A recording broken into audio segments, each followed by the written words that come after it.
is level 2.5 against the level 1.5 of Kuro. So a full level advantage. Of course, there are... Actually, no. There are not more creeps for Kuro to claim here. This is a full level advantage, more or less, for Super. Not the start they needed. No. They needed to have a nice, comfortable laning phase. Lina being low on farm. Even Ice, he's not level 2. But slowly and surely he's going to find these levels. A big creep wave went down for KP underneath the tower. He's doing a good job of finding a lot of the last hits down there too. Meanwhile on top lane, we have to keep in mind this Clockwork, a really great initiator, a great rotation hero. If you're looking for someone that can gank up the Brood, he'll be one of them. A hook shot in with Dust. QO again, he'll blink himself away, but that Fissure, the Earthshaker, always there at the right time to cause issues for this Queen of Pain. And March, don't get too close on that. But at least he knows the Earthshake is not going to harass him out. And in fact, we're just watching Fenrir decide to stack up inside the Dire jungle. They're getting prepared to also flash farm up the Lina. This is a very, you know, we're 2 minutes in, but it's a worrying situation for MVP because they don't have very good aggressive ganking supports. Dazzle and Witch Doctor together have pretty minimal kill potential, so I think the Lina mid for Super is going to feel very safe and very confident in playing aggressively, especially when Fenrir backs him up. That means we could be looking at a situation where Vici Gaming could be winning all 3 lanes simply because Hao will definitely win top against Clockwork. It's a very easy matchup for the Storm Spirit. The mid lane is going splendidly for them. And the bottom lane, currently the Naga is of course out farming the Brood right here in the start, but Ice is finding levels. That's what it's all about in the beginning for Brood. Find your level 5, that's when your lane really starts snowballing for you. The good news for Naga is, of course, she has 8 armor. That is very, very valuable against this hero. So Ice won't be just out to harass her down, but as you said, Ice is just waiting for his levels, moving up, and then we'll pick up something on the lines of having that Soul Ring. He's already got the recipe in his inventory. And once he's picked up that Soul Ring... Wow, are they going again? Alva salve up. Nux was in the neighborhood, but... Super... You can't keep letting this happen. Because you're sitting at a point right now as a Lina where the level 6 is rapidly approaching. So you drop down low like this and you're Laguna to death. The status quo will not remain this way. Look at how far up he's playing. He's playing 1-on-2. Now the Shaker rotates in, but until then... Super shots, Light Strike Array, QO! Barely blinking away in time. A little bit of harassment on Super. And that cast can keep bouncing all at once. Super's still got bottle charges, and with a slave QO! Down to 17 life. If he hadn't missed that uphill attack, he didn't miss, right? No, I'm fairly certain they're connected. His attack connected? Yeah. Okay. Because else that, if that was a miss, it would have been a kill for sure. It's like 15 health on the Queen of Pain once again. So she's forced back to base. This is a very difficult laning stage for QO, a player who we've seen generally in MVP's games do very, very well in lane. Last game with the Slark, he played up evenly against the Lina.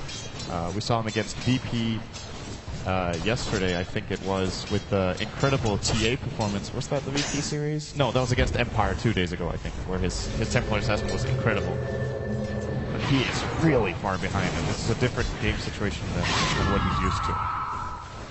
It really is. And the hope still rests with the Naga Siren.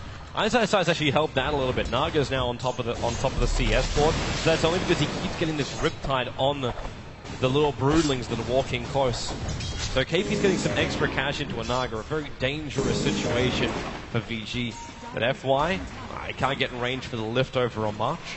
So he'll walk away to safety. How's the stacks looking? So there's triple stacks inside the jungle for the Lina.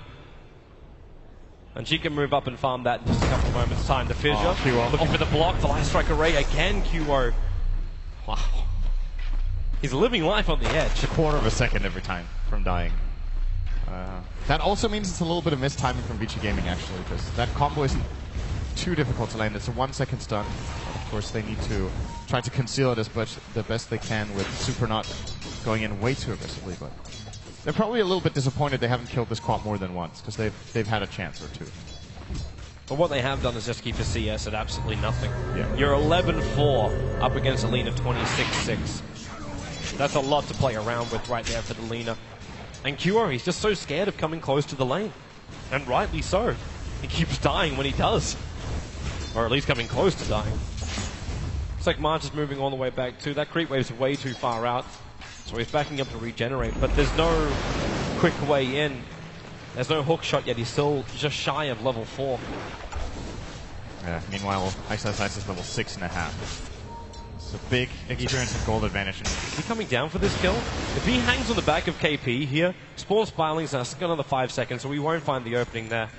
This lane is over if it's 1-on-1. This is what I was saying. They could win all 3 lanes, and I'm saying that as the Naga has 46 CS against the 22 of Ice, but he can out-farm the Naga. He can spam her out of lane, he can farm the jungle with the Broodlings, and it's a pretty rough spot for MVP. They're probably going to have to keep at least one support pinned down there just to help the Naga Siren.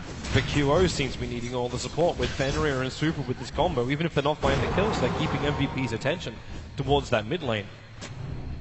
And there's no real reaction that you can have from MVP that's going to really stop Brood, because if you move down for him, all he's going to do is just hide in the tree line.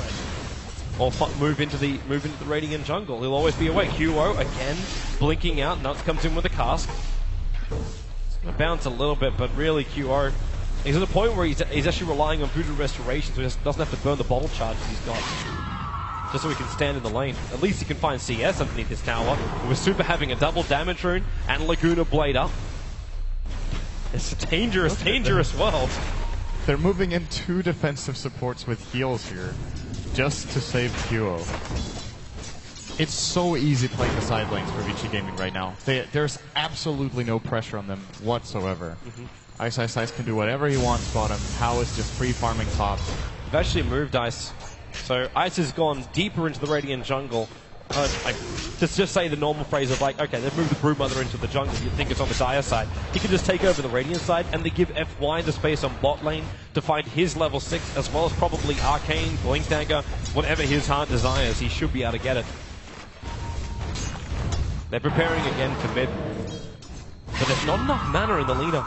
Only 4 1 charges. That's not going to be enough to have a Laguna Blade as well as a Slave. He's getting a haste rune now, though. It's going to be pretty helpful. That'll do the job. And Ice is looking to try to steal the enemy stack. He's not really managing very well. It's difficult when your Spiralings are so weak. At least up against such a big stack. And QO, they're realizing that something's happening around here and that Ice is around. At the same time, FY's moved in. Well done, Ice. Centaurs don't like it when multiple units are around. He's actually using his insatiable hunger to do this. The Clockwork Rocket's helping to scout out what's happening. He actually got the last hit with the rocket, too. Ice didn't really get much out of that. Like Maledict, level 1. Not really sure what that was about. Maybe he thought Broodmother was walking towards him. Oh, fair enough, but it deals like 0 damage when... Ice is going to get this kill. Spawn Spiderlings. Witch Doctor was just being chipped down. They throw down a sentry ward so at least they can see the Spiralings. Nice, caught in the cliff for the moment. Now he walks out, but FY is still here. And MVP, to protect the stack, they bring 4 heroes into the lane. Now Fenrir has got the space on bot lane. FY, what did he actually steal? He stole Riptide, level 4. This just feels like one of those slow, like steamrollers coming at MVP. You know they're going to get flattened. They have to play aggressively with the Clockwork.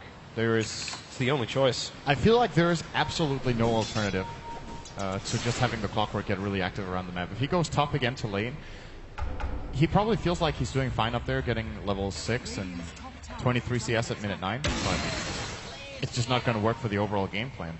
Him and QO, all the pressure are on these 2 cores for MVP to make space for the Naga, and Naga's going to need a lot of time here.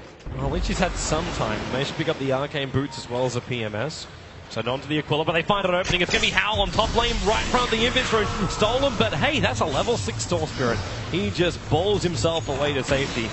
And in fact, will probably just farm up the jungle while he's in the neighborhood. Head back to base later on. While KP, the only way he can farm and do anything on this bottom lane is with illusions, but they're on cooldown. There's a large army of Spiralings coming after him, and FY. Remember, he's got the Riptide, so he's got a lot of damage behind him. And that's why they bring in the Dazzle. That's pretty uncharacteristic not having Song at level 8. It's all about the laning phase. Yeah, he is 100% farm-centric here, but, you know, if you die one time because of not having Song, that extra point in either Riptide or Marion that you had, probably not going to work. It could even just be a setup to try and pick off one support or anything on the bot lane.